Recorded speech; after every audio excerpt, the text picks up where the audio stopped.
Hello everyone, my name is Tongsly, and welcome back once again to another episode of Mario+Rabbids Sparks of Hope.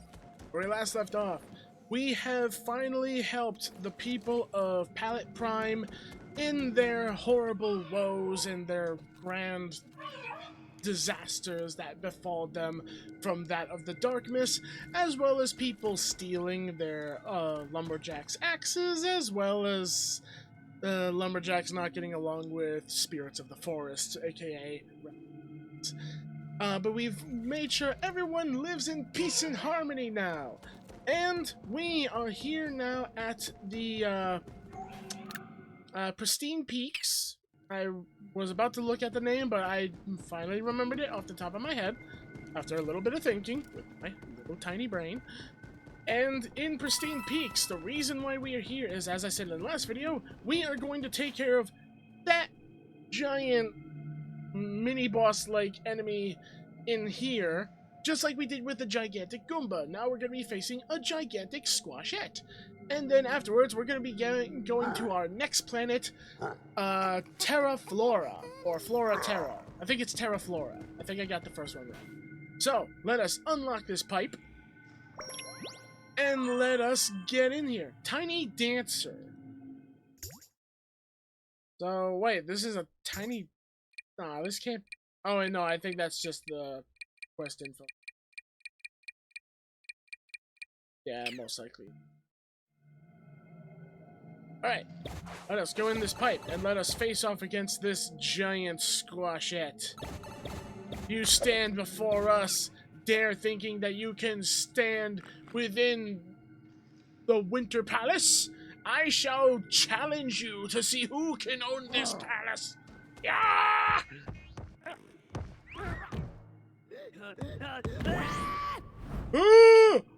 I did not want to see that sight. Ugh, someone blur it out. Thank you for blurring it. Okay, Tiny Dancer. Defeat Giant Squashette.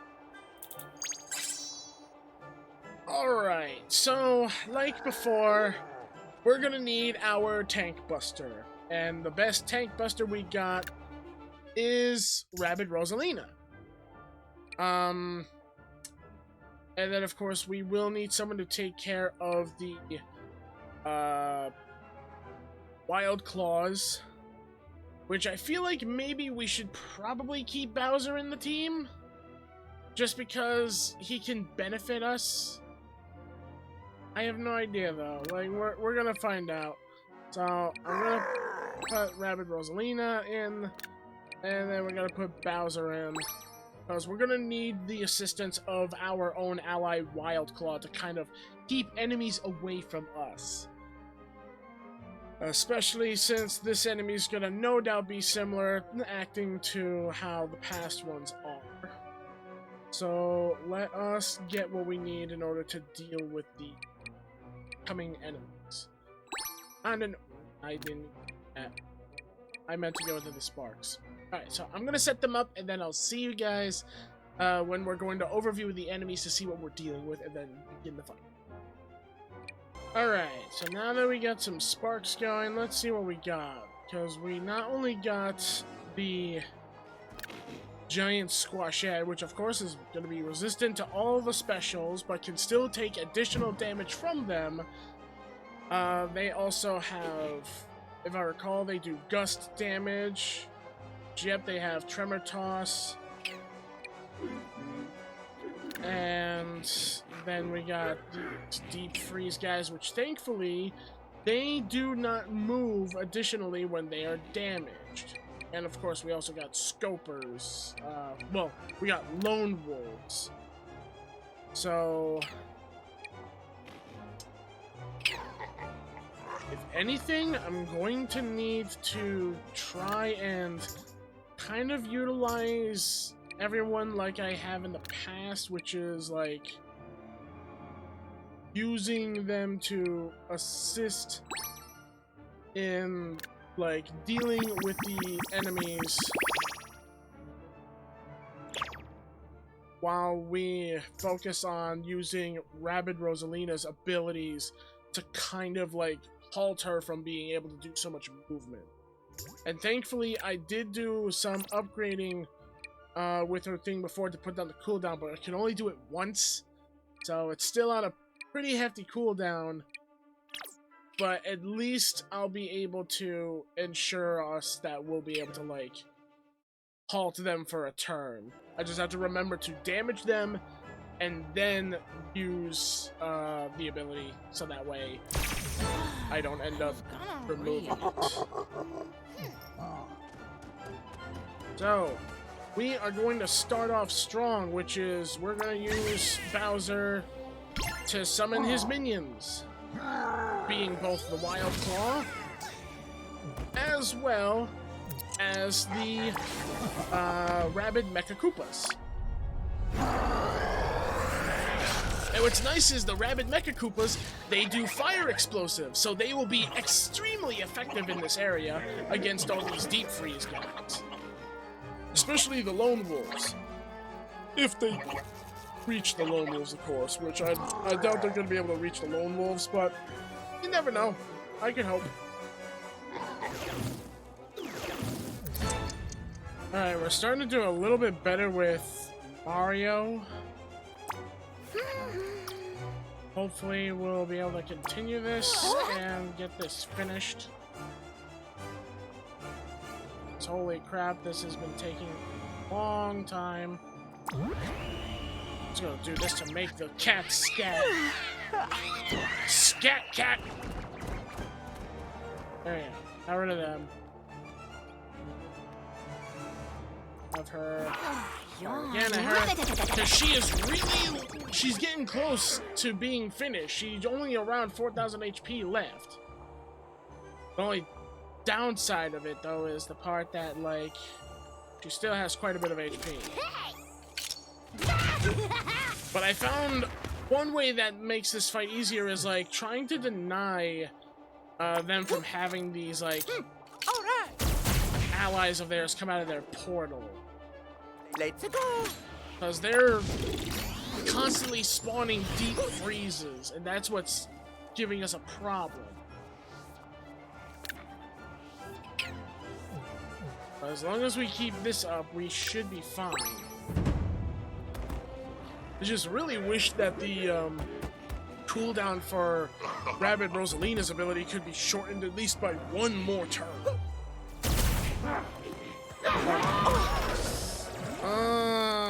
That's gonna hurt us.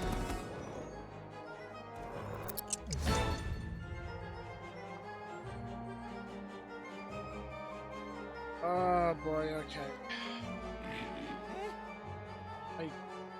I can't jump down because her fat ass is in the way. She's laughing at us.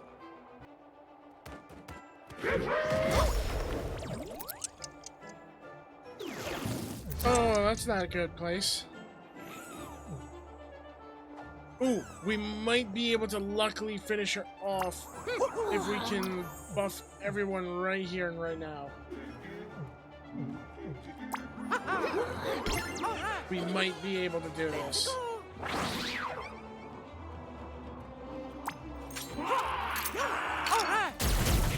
Come on. We're so low. Come on! Rabbid Rosalina, finish her off! Here goes. Yeah! Holy crap, that took over some 40 minutes to fucking do. I was hoping the Bowser one would have helped because then we'd have the minions for distraction, but those snipers kept taking them out too much, so we couldn't make a use out of it. Alright. So I'm gonna have to scratch around like some 30 minutes out of this video with how long that took. All those star bits. So because of that, let's extend the video and now let's head to the next planet. Alright. To Tera Flora, the next planet. This one, it seems to me, another season. I'm noticing that each of the planets are literally based off of seasons in real life. You got summer, winter, fall, and now we're going to spring. So I'm wondering what the next planet's gonna be. If like this is like, I think if I recall, there's only 4 seasons, which are those seasons.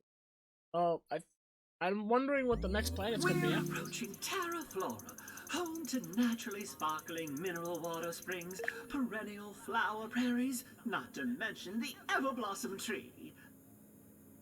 Surely, Genie, even you can't spoil my enthusiasm for visiting the Garden of the Galaxy.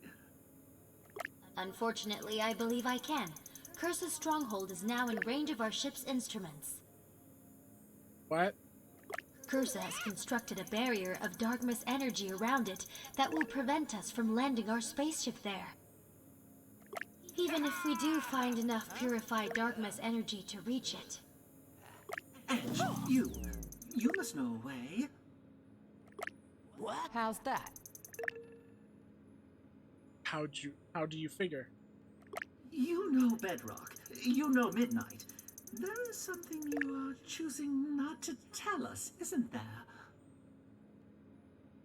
He does have a point, because every time we met Midnight and Bedrock, they were in major shock of seeing Edge around us. Guessing Edge is telling us something, but not telling us the... Listen! Even if there was, it'd be my business. And trust me, you all don't want my business to be your business. Stand. About those flower prairies, it looks like we are going to see them in person. Prepare for landing? Oh boy. Wonder who the warden of this planet's gonna be. Uh-oh. I'm guessing that's the one that saved Bedrock.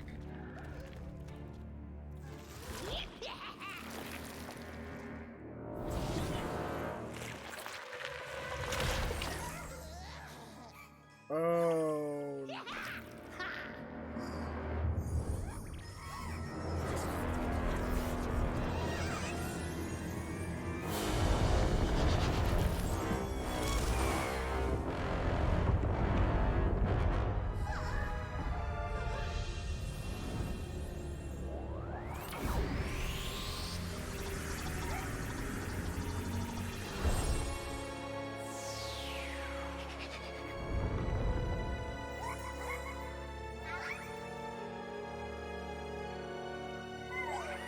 Oh.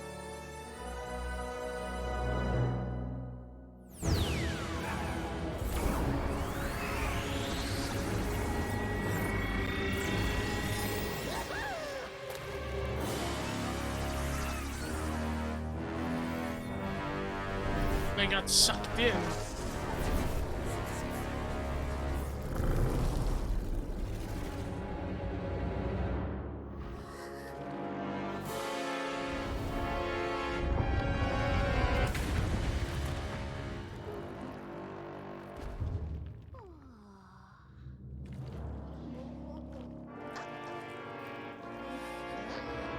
Wow. She's a very heartless spark hunter.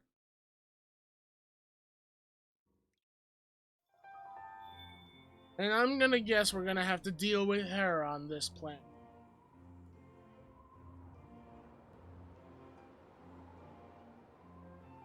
Wonder who the warden of this planet is. Hey, it's one of those wigglers as a train. There's some darkness. Tree. And a rabbit with a bud on his head. Yeah, I could definitely see we're gonna be dealing with that plant. Spark Hunter here.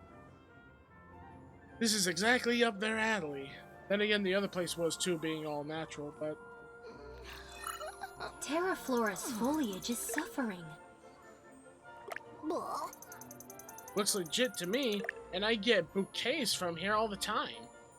A drought is looming. Tera Flora's famous water volcano, Mount Spout, has gone dormant. A water volcano? That's different. Oh. You the warden? That voice.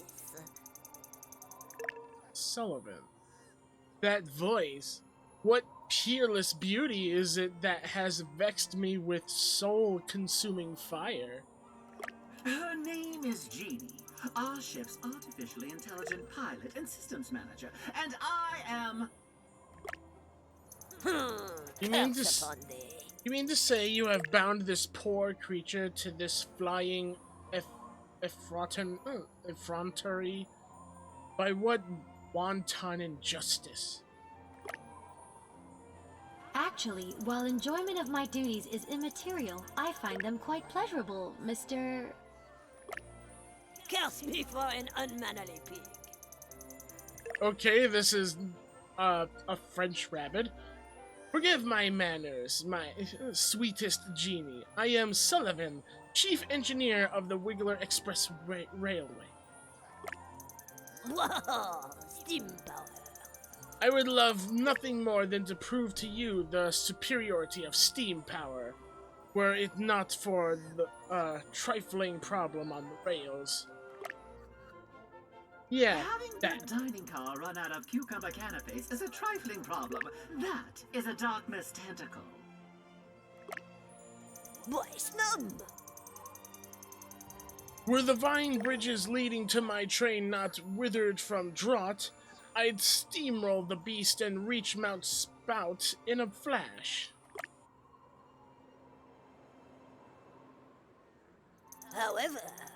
However, if there is hope to be found amidst the bleak, it shall be found at the Everbloom tree. Thank you, Mr. Sullivan. We will visit the Everbloom tree right away and see your train soon, I promise.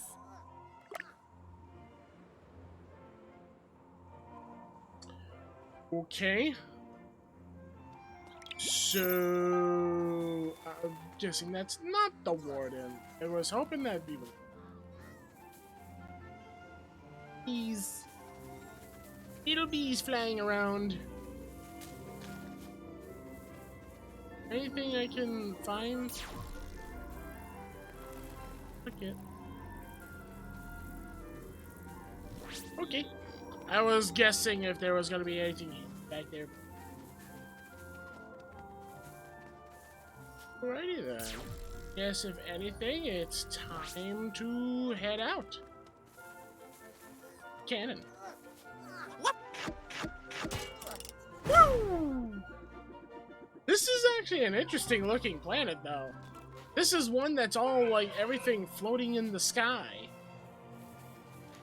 Whereas the other planets, I mean, yeah, they were kind of land masses floating in the sky too, but at least they had like large portions of land that made it feel like it was all connected instead of being just floating stuff. Looks like the first one we have to clear out is this foul attraction. This puddle is in the way of us getting to that tentacle.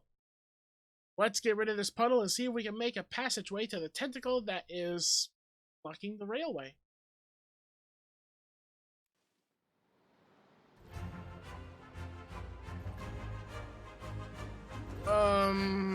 Is that a wildcat with a chicken strapped to his arm?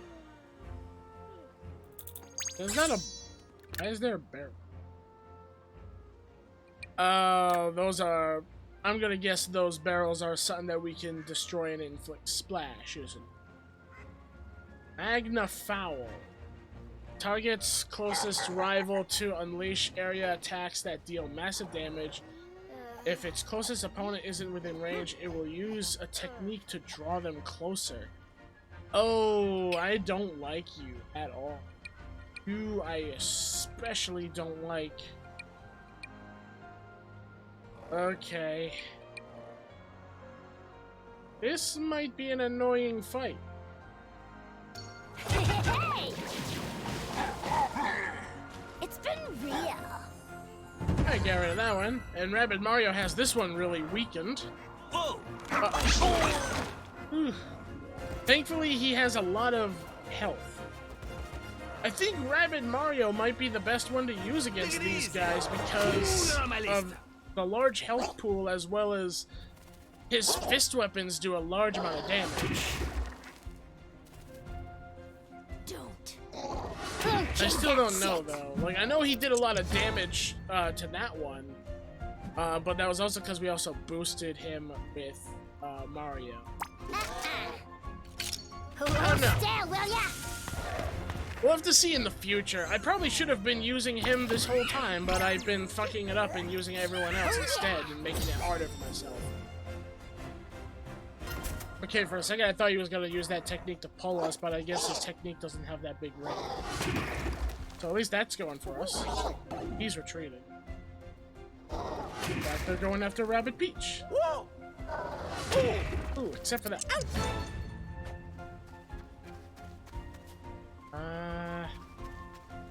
Guess it's a good time as any to see if what I guess is true.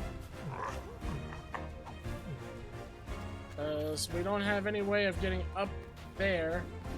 So let's go over here instead. See how effective Rabbid Mario can be against these guys.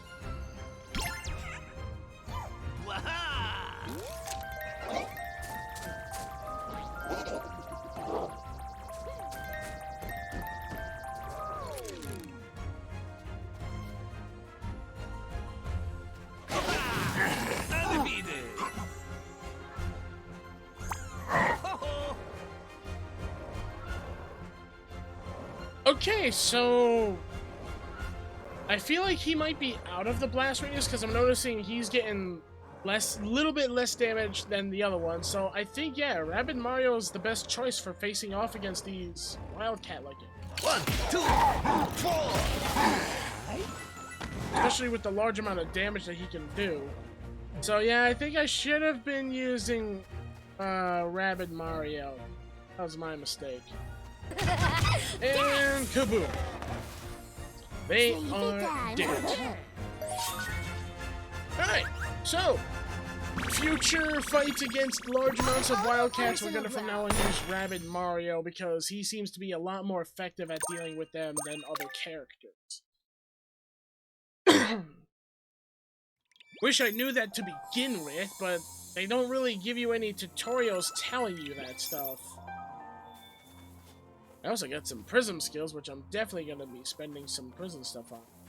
And we got a dark thing here.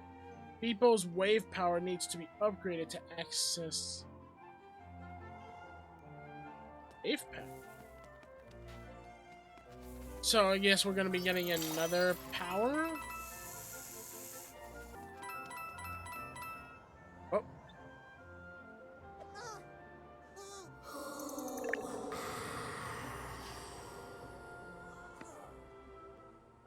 Talking spoopy tree. It must be the spirit of the Everbloom tree itself.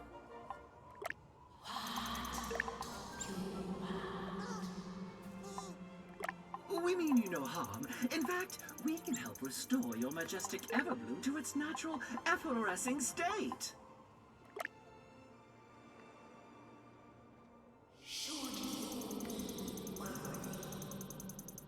Cough, hack. Enter and make your way to the upper branches. I will see you soon, should you be worthy.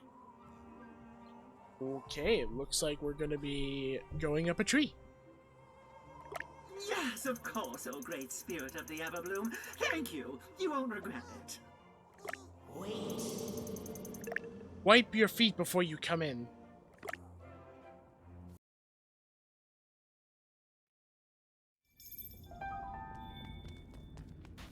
How big is this place? Whoa! Okay. This place is pretty expansive with a lot of twists and turns.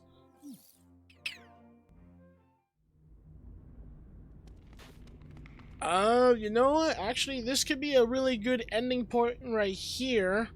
Because I also need to take a break with my sciatica and all. So, in the next episode, we are going to travel through the Everbloom tree and reach the top of it to see if we can talk with this Everbloom spirit and see what we can do to help this planet from the darkness. So with that being said, thank you all so much for watching. I hope you all enjoyed the video. If you did, leave a like, subscribe, and ding the bell so that you guys can stay notified of the content that uploads onto my channel and help support. And as always, I'll see you in the next video. Take care, all you please have a wonderful, safe, and healthy day. Bye, everyone! It's delicious.